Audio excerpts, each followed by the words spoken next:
Еркеблан бросил актерское мастерство и пришли в мой дом.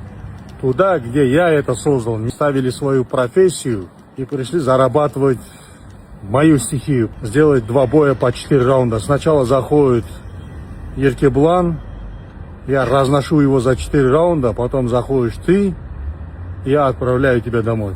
Қуат, ешкім актерский сферадан кеткен жоқ, міне ұрып жатыр. Съемкадамыз, жұмыс ұрып жатырмыз. Енді ММА мен үйіме келіп алдың деп жатсың ғой. Сен де біздің үйге келгенсің, актерский үйге. Бірақ тұрақталамадың ба, в общем, бір-екі рет түстің да халық ұнатпадың ма, жоқсың қазір. Бірақ мен сенің ММА-шының үйінде жүрмін. Мен жүре беремін да. Еще ол үйден қуам мен біраздан. Камил қуып жібердім ғой.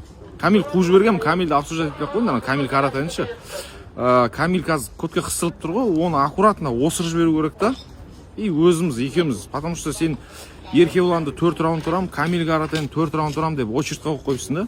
Мен очередьқа қоятын адам емеспін. Потому что вызовты сен маған тастадың да, мен саған тастаған жоқпын. Сондықтан бұл жерде очередьқа негізі мен өзім қоюым керек. Бірақ сен жасың сыйлап очередьқа қоям, үйтем демейін.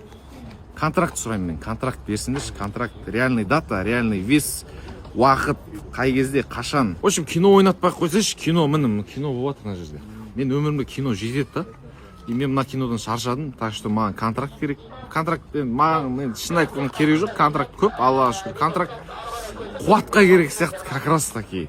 Қуат тойға ақша жинап жатыр ма, білмеймін ғой.